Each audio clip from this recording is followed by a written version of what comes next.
There now follows an election broadcast on behalf of the Labour Party.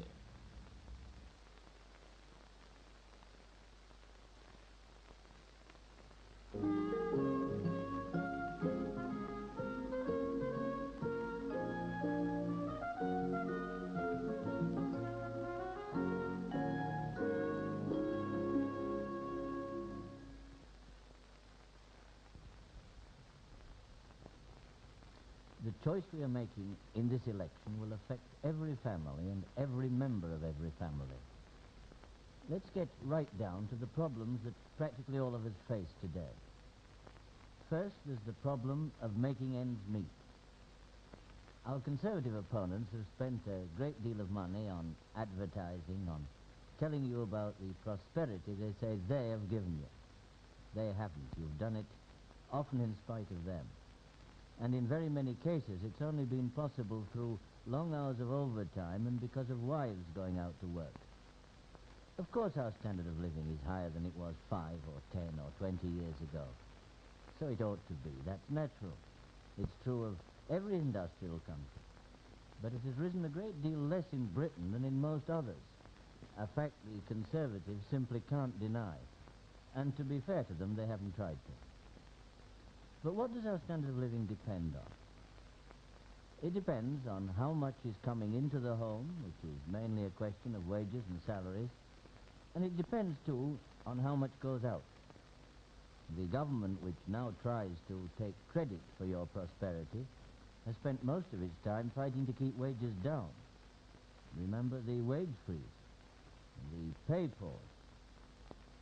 Remember Selwyn Lloyd telling us that we should be bankrupt if they didn't put up prescription charges for old age pensioners, and that they just couldn't afford to pay nurses a decent wage. Yet the same Chancellor could find money for the surtax payers. Remember how the teachers, the civil servants, social workers, and only a few weeks ago the postmen have had to struggle to get reasonable wages. And remember how Conservative ministers have said flatly that if anyone pressed for higher wages, the government would dry up the supply of money so that unemployment would result. And in fact, the direct result of Selwyn Lloyd's cuts was a sharp rise in unemployment, and it's taken 3 years and an election to get the unemployment figures back to where they were then. Now they're claiming the credit for the higher incomes that you have earned. But there's another side to the problem, too. It's not just a question of incomes. It's what a family has to spend out of their income. And the first charge on every household is the rent, or the mortgage payment for those who are buying their own house. And with that goes rates, and if you own your own house, the heavy costs of house maintenance and repairs. Higher rents have been deliberate government policy. We have the Rent Act, rising rents, swelling the incomes of property companies, and driving thousands of tenants from their homes. This is still going on, and it will get worse unless something is done. We shall repeal the Rent Act, restore security of tenure, and see that rents are fixed at a fair level. We shall help people seeking to buy a home and reduce the mortgage payments they have to make. The government, as a matter of policy, have raised interest rates, and this is why council house rents and building society mortgage repayments and rates have gone up. Then we have the problem of continually rising prices. Meat, milk, bread very soon, groceries, rising fares, children's clothes and shoes, and shoe repairs as well. These things I've just been talking about are facts within the knowledge and day-to-day experience of every one of us. Why is it, then, that after 13 years of unusually favourable world economic conditions for Britain, the Tory government have simply failed to cope with these growing problems? At any rate, the facts of the Conservative record are not in dispute. And now I'm going to ask Christopher Mayhew to illustrate, just for a minute or two, some of the things that have been happening. In the past, we've often used charts and diagrams to set out the facts of the Conservative record.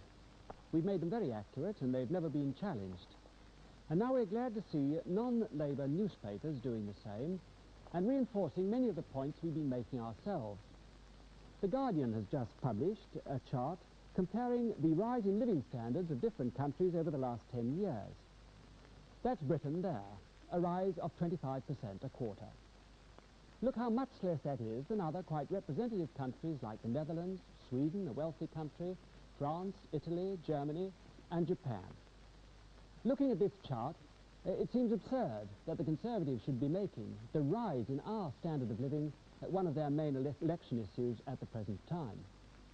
The Guardian, of course, only showed a few countries, but unfortunately, if we compare ourselves with other, larger groups of countries, the results are equally disappointing.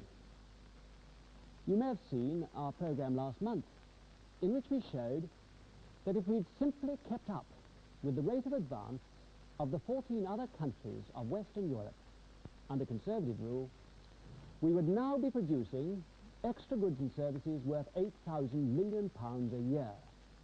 That's the equivalent of £4.10 a week for every employed person in the country. We've costed the Conservatives' Top Go programme, and it costs us all £4.10 a week. Now, the Guardian has also just published a chart on housing. This shows that in the United Kingdom, that's the United Kingdom there, we're now spending about 3% of our total production on housing, about the same as Japan, but much less than the United States, France, Sweden, Germany, Italy, Switzerland. If we devoted as large a proportion of our resources to housing as they have, we'd be right on top of our housing problem today. And then there's education. Well, I'd like to present you with the latest facts in the famous Hogg report. But Mr. Hogg, of course, has declined to let us see the facts in his report until after polling day. Meantime, we have to make do with other official reports. I have the Newsom report here on secondary schools. It shows about school buildings as a whole, 1/5 only are up to standard, 2/5 have some serious deficiencies, and the remaining 2/5 have many serious deficiencies. And the facts about the balance of payments. The Board of Trade is more forthcoming than the Ministry of Education. And this chart, the latest official chart of the Board of Trade, shows the gap in our trade. Those large columns show the gap between our exports and imports, the amount by which we are failing to pay our way in the world. Look how the gap grew in 1960. It was after that we had the pay pause and the unemployment. And look how it's growing again today. We are getting into debt today at a rate of between £1 and £2 million a day. And if the chart doesn't speak for itself, today's Daily Mail I have here.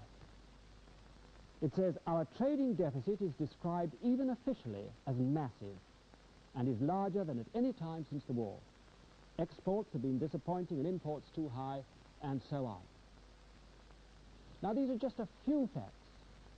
We shall show many more in these broadcasts, just a few facts to set against the Conservatives' election propaganda. How can we get these things right? How can we get Britain ahead again?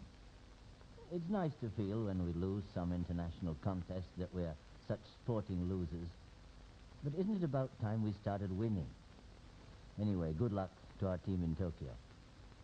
But in the International Economic League, aren't we getting a bit sick of being told it can't be done?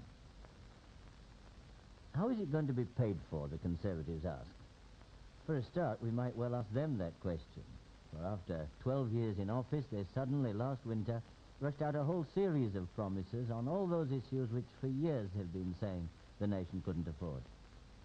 You know, I think the Conservatives have done a very valuable service in this election, in admitting frankly that their programs cannot be fulfilled unless we get a steady 4% increase in production. That's all very well. But what they don't tell you is that this 4% is nearly double the rate they actually achieved during the last 13 years. Judged on their record, the Tories' modernisation plan is a phony. It can't be achieved without the steady expansion which just has not happened under 3 successive Tory governments. Why, even the election boom is petering out after only a few months. And the prosperity they're talking about, they're getting on the slate, borrowing abroad. If they were allowed to go on like this, the country would soon be in pawn with all that means. All the experts agree on this, as you saw in Christopher Mayhew's talk a minute ago. So I must warn you, whoever wins this election is going to be faced with very grave economic difficulties right away. Of course, a government determined to master the crisis could cope with it. But I must tell you, in order to pay for the houses, the schools, the pensions, to improve living standards, we've got to have a steadily expanding economy. And this Tory stop-go-stop is not the way to do it. There's much more to do than raising the money. It's a question of physical resources and how we use them. Take housing. Like everything else, it means planning, it means drive, and that's what we haven't had. They've just blithely announced an increased housing program after 13 years, and they forgot to plan the bricks. To get rid of the slum schools, schools without even the minimum needed for good teaching. The schools described in the report Mr. Quintin Hogg wants to keep from you till after the election. This means physical action, bulldozers to clear them away, bricks and mortar or timber and concrete and glass to build the new schools. That's why I keep emphasizing the production that they've failed to achieve. So here we have it. Planning, work, priorities. There's nothing mysterious about it.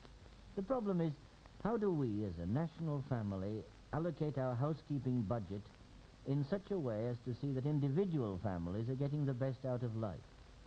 I was talking about housing just now.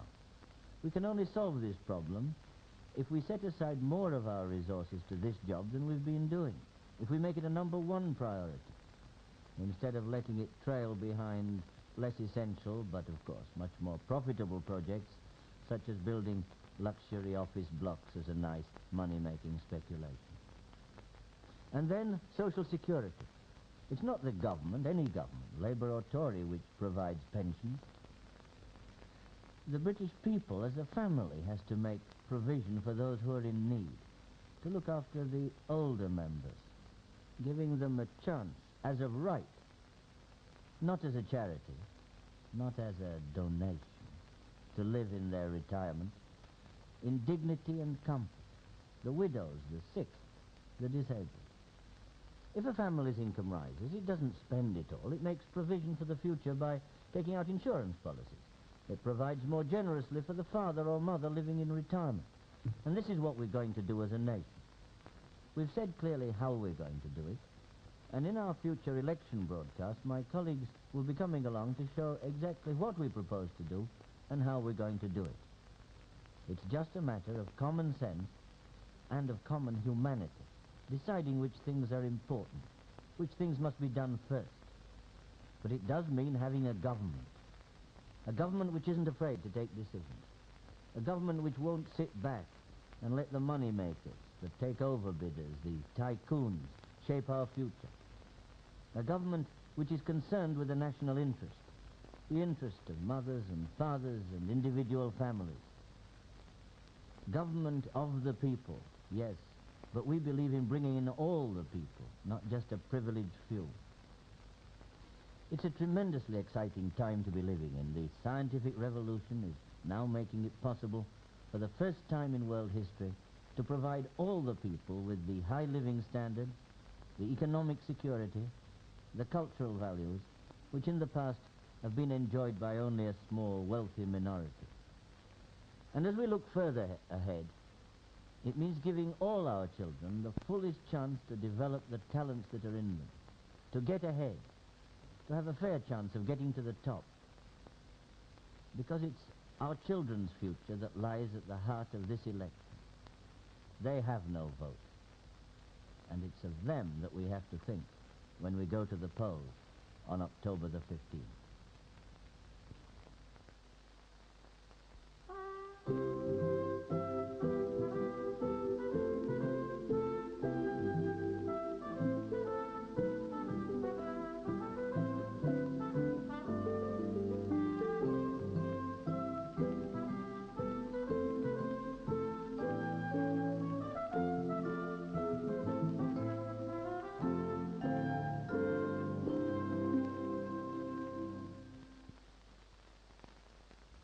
That was an election broadcast on behalf of the Labour Party.